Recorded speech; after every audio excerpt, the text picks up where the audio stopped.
Recognize the gentlelady from North Carolina, Ms. Foxx. Thank you, Mr. Chairman, and I thank our witnesses for being here today.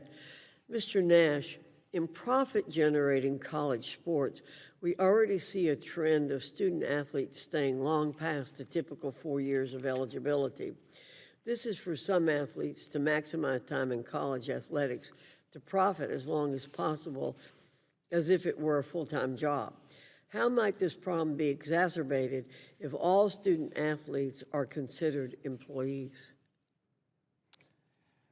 Thank you for the question. I think there would be a real danger in that problem being exacerbated because there would, one subject of collective bargaining, if it were to be allowed, would be to remove the eligibility rules and demand that student athletes be able to participate as long as they like.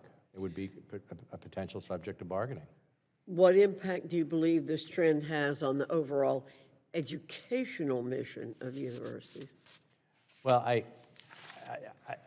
I think there's no question that the movement to reclassifying student athletes as employees has a significant potential to interfere with education. We've seen that in the cases that have been brought before the NLRB.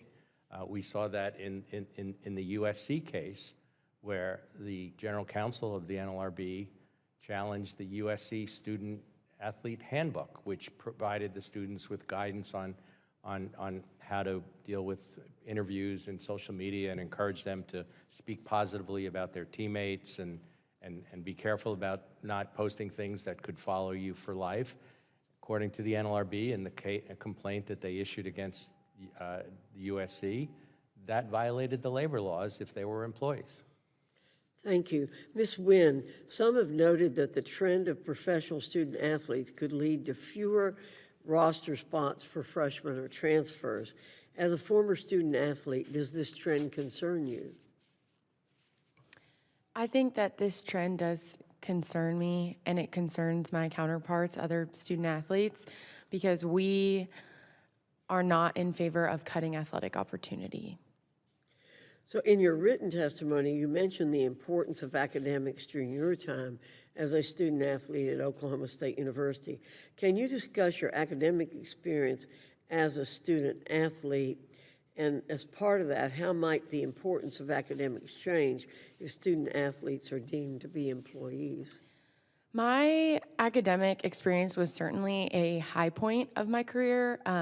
I studied strategic communications in undergrad, and during that time, my coach also was very supportive of joining extracurricular clubs as well. So I had the ability to join an advertising club in my college. My coaches took academics very seriously. When we were playing on the road, we had study halls on the road with each other, and even our academic advisors would travel with us to ensure that we had the most adequate resources at all times.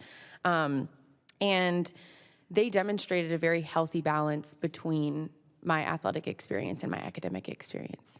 Well, that's wonderful to hear that there was that emphasis on your academics. Ms. McWilliams-Parker, academic achievement and professional development have been the primary purpose of post-secondary education and the student-athlete experience. What educational and other benefits do student-athletes gain from their athletic experience, and how does this experience help them in their future careers? I would say that the whole team concept of being on a team, that experience by itself is pretty powerful.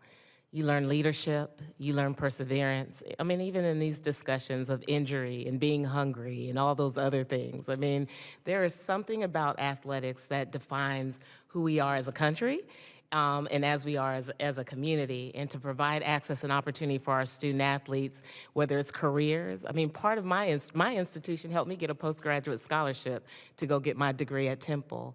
I've never had to pay for college except that 1 year that I talked about as a walk-on. careers as we have partners and sponsors. I mean, we have pathways to help them get internships and those types of opportunities. So there's just so many benefits of being a student athlete, not just on the court, but also off the court. And as leaders and administrators, we have that responsibility to support that effort. Well, thank you very much. My grandson was on the track team. He was a thrower in high school and in college. And I think he learned a lot about teamwork.